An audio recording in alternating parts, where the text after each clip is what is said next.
Hello guys, welcome back to my channel Bangla business. तो आज के ভিডিওতে ডিসকাস করব ফিজিওথেরাপি অ্যাজ ক্যারিয়ার। তো তোমাদের অনেকের রিকোয়েস্ট ছিল ফিজিওথেরাপি নিয়ে ডিসকাস করা, সেটাই করব।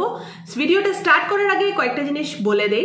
ফার্স্ট অফ অল, যারা ক্যারিয়ার কাউন্সেলিং আমার কাছে করাতে চাইছো তাদের জন্য স্পেশালি বলে দিচ্ছি gls.soheli@gmail.com এই মেইল আইডিতে মেইল করবে।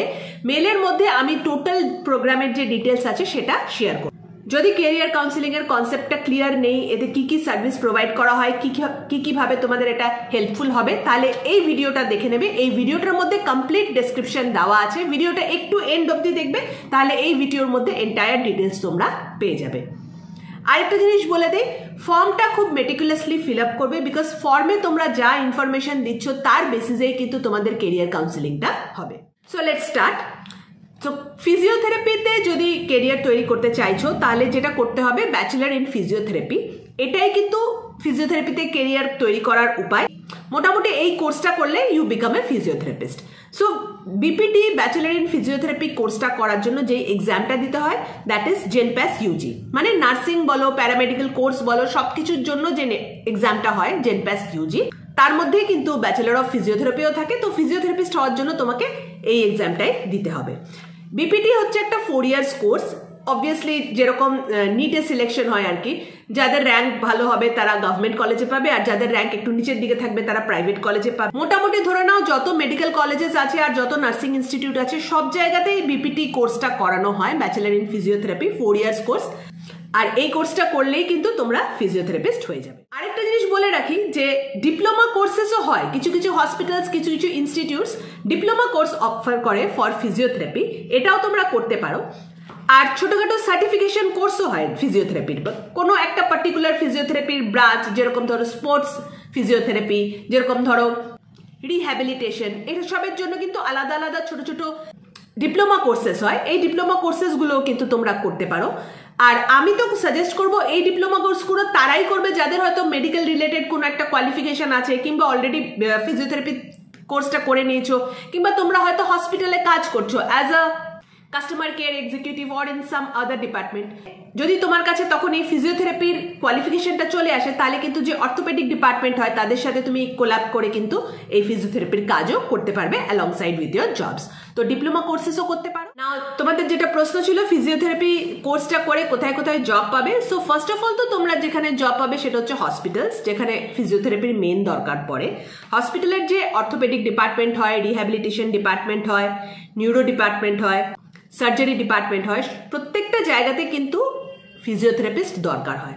প্রত্যেকটা অর্থোপেডিক সার্জারি যেগুলো হয়, নি replacement surgery, hip replacement surgery অথবা আর্থ্রোস্কোপিক সার্জারি, ম্যাক্সিমাম সার্জারি কিন্তু সেই পেশেন্টদেরই করা হয় যেই পেশেন্টরা কিনা ফিজিওথেরাপি করাতে পারবে বা ফিজিওথেরাপি করতে পারবে।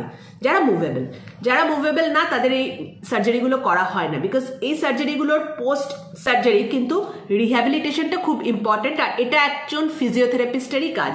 তাহলে অপরচুনিটিটা বুঝতে পারছো, যত নাম্বার অফ সার্জারিজ হবে, সেটা নি রিপ্লেসমেন্ট, হিপ রিপ্লেসমেন্ট, যাই হোক না কেন, মোটামুটি মেজর অর্থোপেডিক সার্জারি প্রত্যেকটা করার পরই কিন্তু একজন ফিজিওথেরাপিস্টের দরকার পড়ছে। So requirement is huge in the market.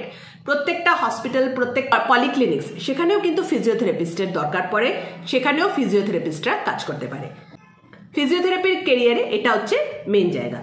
Second, যেটা ফিজিওথেরাপিস্ট যারা তোমরা হবে বা যারা ফিজিওথেরাপি নিয়ে পড়াশোনা করছো তাদের সামনে অপরচুনিটি থাকবে, that is government exam.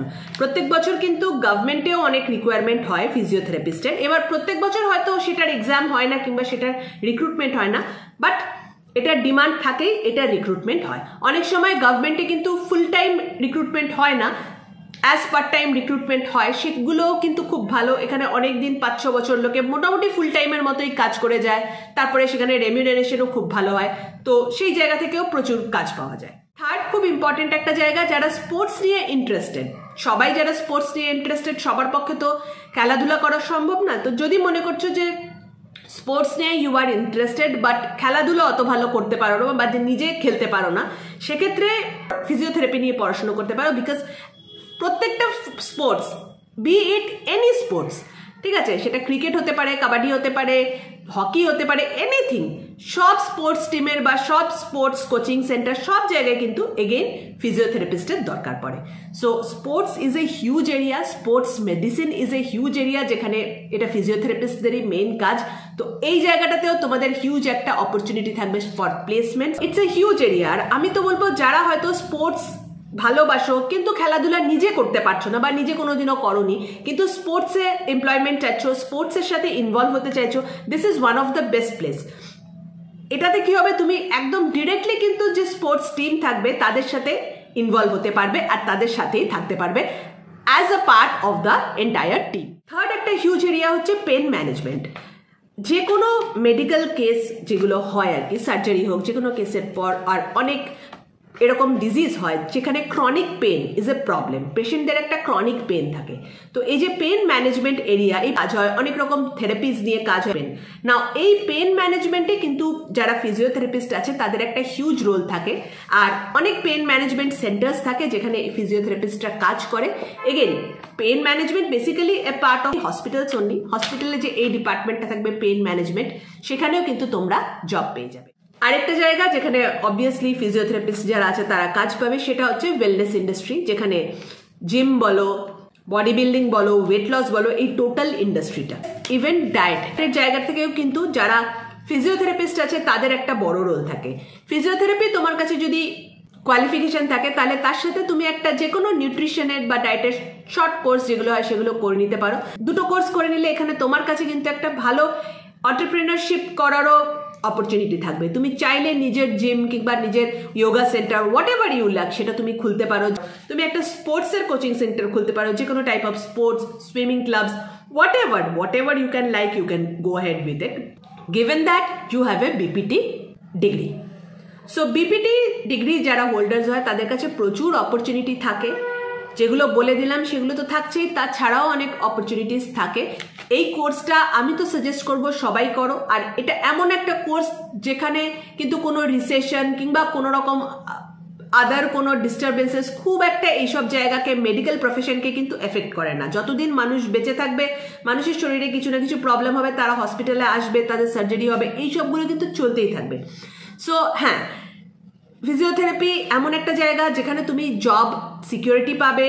R obviously this jobs are very long time jobs, এরকম হয় না যে তুমি জবে ঢুকলে আবার জব চলে গেল কি লে অফ হয়ে গেল, এই ফিল্ডে ওইসব খুব একটা হয় না। হ্যাঁ, বাকি যে জব রিলেটেড প্রবলেমসগুলো, কর্পোরেট জব প্রবলেমগুলো, সেগুলো তো সব জায়গায় থাকে, সেরকম এখানেও থাকবে, বাট অপরচুনিটিস আর হিউজ।